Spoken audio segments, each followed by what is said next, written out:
What would you do if the woman you loved erased you from her life with a single tap while still sleeping in your bed? It was 2:17 a.m., and the only light in our apartment on West 47th Street in Manhattan came from my phone screen. I wasn't even looking for anything suspicious. I just noticed it by accident. Her profile, gone. Instagram, Facebook, even Venmo. Every trace of me wiped. No pictures, no tags, no connection. But what made my stomach drop wasn't that she unfollowed me. It was that she had just posted a story, visible to everyone else, but not to me.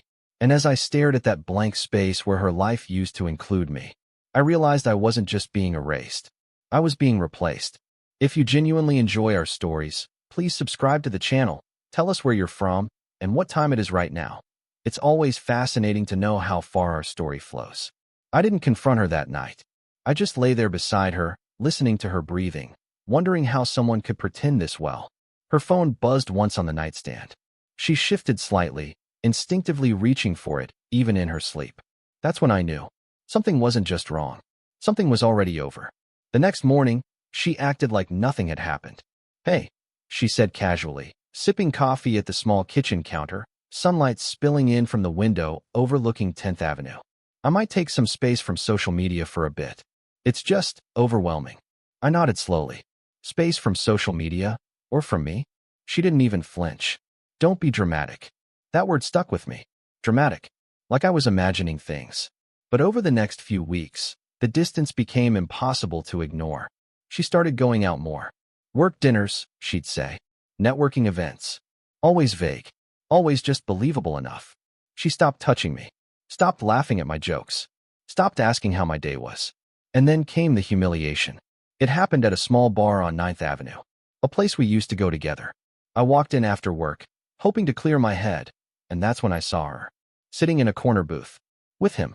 She was laughing in a way I hadn't heard in months. Her hand rested lightly on his arm like it belonged there. I froze. I don't think she saw me at first. But he did. He looked right at me, and smirked. That was the moment I realized something even worse than the cheating. They weren't hiding. They didn't think they had to. I walked out before she noticed. My chest felt like it was collapsing in on itself. That night, she came home late. Around midnight. "Where were you?" I asked quietly. She rolled her eyes, kicking off her heels. "Out. I told you. With him." She paused, then shrugged. "You're really going to start this?" "Just answer the question." She looked at me like I was beneath her. Even if I was, what are you going to do about it? That was the moment something inside me broke. Not loudly. Not dramatically. Just quietly. Over the next few days, I stopped arguing. Stopped questioning. And that's when she got comfortable. Careless, even. She'd leave her phone face up now. Texts lighting up the screen.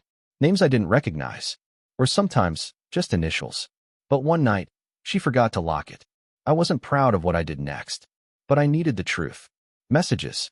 Hundreds of them. Photos. Videos. Plans. They had been seeing each other for months. Hotels in Midtown.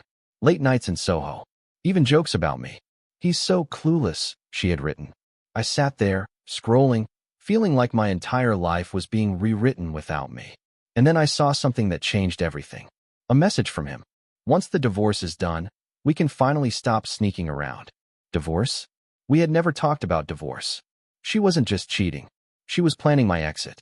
That's when I stopped being a victim and started becoming something else. I didn't confront her again. Instead, I started collecting.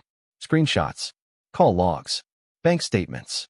I hired a private investigator based out of Queens. Quiet guy. Efficient. Within 2 weeks, I had everything. Photos of them entering the Hilton Garden Inn on West 37th. Video of them holding hands on Broadway. Even audio recordings. Enough to destroy her. But I didn't want just evidence. I wanted timing. I wanted impact. I wanted her to feel what I felt, but multiplied. So I waited. 3 months.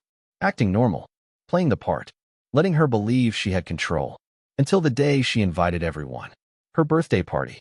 A rooftop venue in Brooklyn. Friends, co-workers, family. Even him. That was her mistake. The night was perfect. Music. Drinks. Laughter. She stood there, glowing, surrounded by people who believed her story. And then she tapped her glass. "I just want to thank everyone for being here," she said, smiling. "This year has been about growth, about finding myself." That's when I stepped forward. Funny, I said calmly. Because I found you too. The room went silent. I connected my phone to the projector behind her, and then I played it. Everything. Messages. Photos. Videos. Her voice. His voice. Every lie. Every betrayal. The silence turned into whispers. Then gasps. Then chaos. She tried to grab the mic. Turn that off. What are you doing? I just looked at her. No, I said quietly. Now everyone sees you. He tried to slip away. Didn't work. Someone recognized him. Turns out, he had a girlfriend too. Within minutes, everything collapsed. Her boss walked out. Her friends stopped defending her. Her family looked at her like they didn't recognize her. And me? I just stood there, watching. Because this wasn't anger anymore. This was justice. The divorce was quick. Clean. The evidence made sure of that. She lost everything. Her job. Her reputation. Her circle. Last I heard, she moved out of the city. Somewhere quiet. Somewhere far from the life she destroyed. And me? I stayed. Same apartment. Same view. But different man.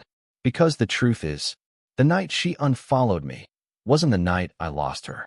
It was the night I finally saw her. And once you truly see someone like that, you can never unsee them. The end.